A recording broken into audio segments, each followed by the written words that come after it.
सुप्रभात बच्चों, कैसे हैं आप सब। उम्मीद करती हूँ आप सब अच्छे होंगे। तो बच्चों, आज की कक्षा में हम पढ़ने वाले हैं अध्याय नंबर 4, जिसका शीर्षक है संज्ञा और उनके भेद। निम्नलिखित उदाहरणों को देखिए। हरे भरे पहाड़ पर बकरियां चरने जाती, रोज एक ना एक बकरी कम हो जाती। भेड़िए की धूर्तता से तंग आकर चरवाहे ने उन्हें जंगल में भेजना बंद कर दिया। अब हमने यहाँ पे देखा कि हमें यहाँ पे कुछ वाक्य दिए गए थे, जिसमें पहाड़, जंगल किसके नाम थे? वस्तु व स्थान के नाम थे। और बकरी, भेड़िया, चरवाहा किसके नाम थे? प्राणियों के नाम थे। और धूर्तता क्या था? भाव का नाम था। तो ये सभी नाम क्या है? ये सभी नाम संज्ञा शब्द हैं। तो हम कह सकते हैं कि किसी वस्तु, स्थान, प्राणी, भाव आदि के नाम का बोध कराने वाले शब्द को संज्ञा कहते हैं। यानी कि वह शब्द जो हमें किसी भी वस्तु का नाम हो गया, स्थान का नाम हो गया, प्राणी का नाम हो गया, भाव का नाम हो गया, इन सब नामों से जो भी हमें बोध होता है वो क्या है? वो हमारे संज्ञा कहलाते हैं। जैसे आपका नाम हो गया, मेरा नाम हो गया, आपके परिवार का नाम हो गया, किसी भी वस्तु का नाम हो गया, पंखा, टेबल, कुर्सी, ये सारे नाम क्या हैं? ये सभी नाम संज्ञा कहलाते हैं। अब यहाँ पे हम देखते हैं संज्ञा के भेद। संज्ञा के निम्नलिखित भेद हैं। पहला है व्यक्तिवाचक संज्ञा, दूसरा है जातिवाचक संज्ञा और तीसरा है भाववाचक संज्ञा। तो सबसे पहले हम व्यक्तिवाचक संज्ञा के बारे में पढ़ते हैं। जिस पद से किसी व्यक्ति, प्राणी, स्थान या वस्तु विशेष का बोध होता है उसे व्यक्तिवाचक संज्ञा कहते हैं। जैसे राजस्थान की राजधानी जयपुर है, राजीव पढ़ने में तेज है। तो हमने यहाँ पे देखा कि जो स्थान का नाम है, विशेष स्थान का नाम हमें यहाँ पे बताया गया है कि राजस्थान और जयपुर।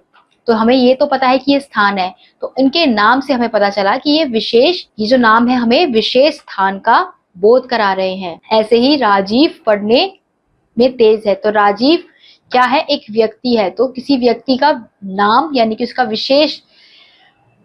विशेष नाम क्या कहलाता है? व्यक्तिवाचक संज्ञा कहलाता है। यानी कि आपका जो नाम है वो क्या होगा? व्यक्तिवाचक संज्ञा होगा। मेरा जो नाम होगा वो भी क्या होगा? व्यक्तिवाचक संज्ञा कहलाएगा। तो इंसानों के जो नाम होते हैं, चीजों के जो नाम होते हैं, स्थानों के जो विशेष नाम होते हैं, उन्हें हम व्यक्तिवाचक संज्ञा कहते हैं। तो उपरोक्त वाक्यों में राजस्थान, जयपुर और राजीव विशेष स्थानों या व्यक्तियों के नाम हैं। जैसे महेश, सुरेश, चंद्रमा, भारत, चीन, जापान, इंदु, ये सारे क्या हैं? ये विशेष जाति और स्थानों के नाम हैं।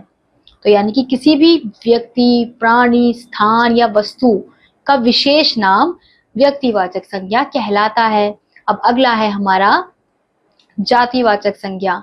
जिस संज्ञा से किसी जाति की सभी वस्तुओं अथवा प्राणियों का बोध हो उसे जातिवाचक संज्ञा कहते हैं। यानी कि जिस शब्द से हमें पता चलता है किसी भी जाति का बोध होता है, अब वो चाहे वस्तु हो या प्राणी हो, कुछ भी हो, उसकी जाति का बोध हो रहा है उस शब्द से, तो उसे जातिवाचक संज्ञा कहेंगे। जैसे हमें यहाँ पे दिया गया है, खरगोश की चुनौती सुन कछुआ स्तब्ध रह गया। यानी कि खरगोश से हमें पता चल रहा है कि खरगोश की जातियों की बात हो रही है। कछुए से हमें पता चल रहा है कि कछुए की जाति की बात हो रही है। तो ये क्या है? ये हमारे जातिवाचक संज्ञा है। ऐसे ही हमारा देश जान से प्यारा है, तो ये भी क्या है? हमारे जातिवाचक संज्ञा है। वाक्यों में खरगोश, कछुआ और देश ऐसे शब्द हैं जो किसी व्यक्ति, स्थान या प्राणी के नाम की ओर संकेत नहीं कर रहे हैं, बल्कि साधारण जाति का बोध करा रहे हैं। ये सभी जातिवाचक संज्ञाएं हैं। जैसे लड़का, लड़की, आदमी, शिक्षक, चित्रकार, स्त्री, पुस्तक, नगर, देश आदि अन्य शब्द। तो ये सारे शब्द क्या हैं? हमारे जातिवाचक संज्ञा है। अब अगला है हमारा, तो अब यहाँ पे विशेष जानकारी हमें यहाँ दी गई है। हिंदी व्याकरण में सामुदायिक वाचक तथा द्रव्यवाचक संज्ञा को अलग से संज्ञा का भेद नहीं माना जाता है। इन दोनों को जातिवाचक संज्ञा में ही मान लिया जाता है। यानी कि अब जो हम भेद पढ़ने वाले हैं संज्ञा के, वो जातिवाचक संज्ञा के ही रूप हैं। जैसे समुदायवाचक संज्ञा, ऐसी संज्ञाएं जिनसे किसी वस्तुओं के समूह अथवा झुंड का बोध हो उसे समुदायवाचक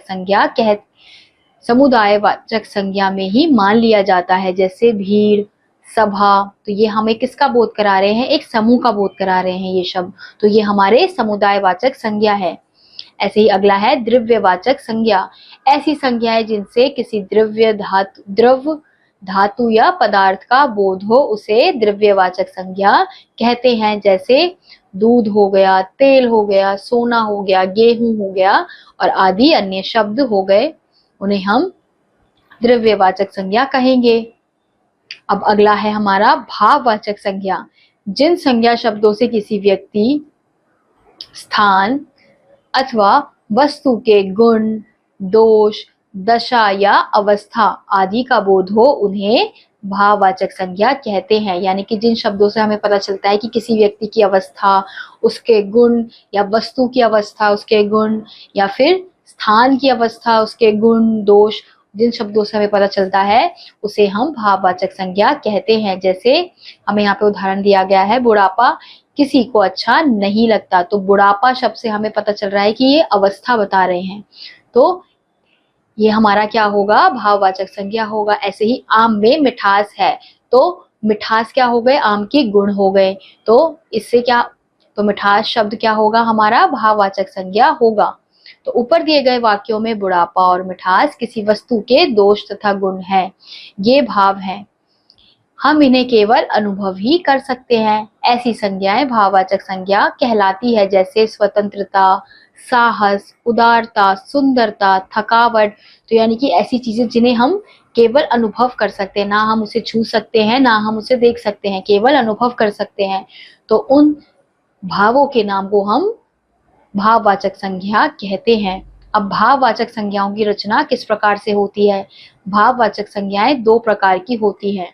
पहला है जो मूल रूप से भाववाचक होती है, जैसे सत्य, क्षमा, सुख, दुख, जन्म, अपमान, ज्ञान, तो ये इनके मूल भाववाचक संज्ञा हैं। और दूसरा है जो अन्य शब्दों से बनाई जाती है, जैसे कायर से कायरता, चलना से चाल, हंसना से हंसी, तो ये वो शब्द हैं जो किसी और शब्द से भाववाचक संज्ञा में बनाए गए हैं। तो भाववाचक संज्ञाएं 5 प्रकार के शब्दों से बनती हैं।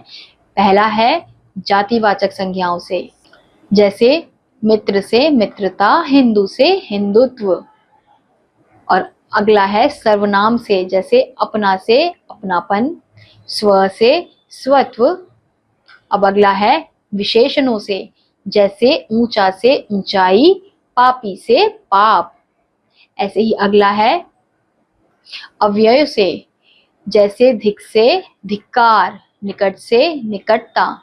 ऐसे ही अगला है क्रियाओं से, जैसे लड़ना से लड़ाई, पढ़ना से पढ़ाई, सजाना से सजावट। तो हमने यहाँ पे देखा कि कैसे अलग अलग शब्दों से भाववाचक संज्ञाएं बनाई जाती हैं। अब भाववाचक संज्ञाएं बनाना, जातिवाचक संज्ञा से भाववाचक संज्ञा किस प्रकार से बनाई जाती है? अब यहाँ हमें दी गई है जातिवाचक संज्ञा, तो इसे हम भाववाचक संज्ञा कैसे बनाएंगे? जैसे माता का मातृत्व, व्यक्ति का व्यक्तित्व, जाति का जातीयता, मित्र का मित्रता या मैत्री, नारी का नारित्व।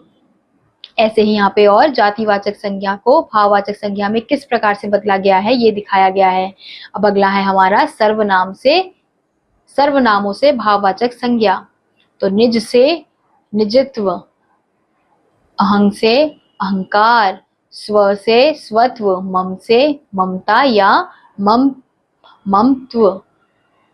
अब अगला है हमारा विशेषणों से भाववाचक संज्ञा, जैसे अब ये विशेषण के शब्द हमें यहाँ दिए गए हैं, तो उनसे किस प्रकार से भाववाचक संज्ञा बनाई जाती है? जैसे हरा से हरियाली, मधुर से मधुरता, स्वस्थ से स्वास्थ्य, बुद्धिमान से बुद्धिमता, विद्वान से विद्वता, आवश्यक से आवश्यकता, चतुर से चतुरता या चतुराई, और विस्तृत से विस्तार। ऐसे ही अगला है अव्ययों से भाववाचक संज्ञा। अब यहाँ हमें अव्यय के शब्द दिए गए हैं और उनसे भाववाचक संज्ञा बनाई गई है। जैसे वाह से वाहवाही, धिक से धिक्कार, नीचे से निचाई, मना से मनाही, बहुत से बहुतायत, निकट से निकटता। अब अगला है हमारा क्रियाओं से भाववाचक संज्ञा किस प्रकार से बनाई जाती है। उड़ाना से उड़ान, लेना देना से लेन देन, छोड़ना से छूट, पूजना से पूजा, मिलाना से मिलावट या मिलाप, सजाना से सजावट, धमकाना से धमकी, खाना पीना से खान पान।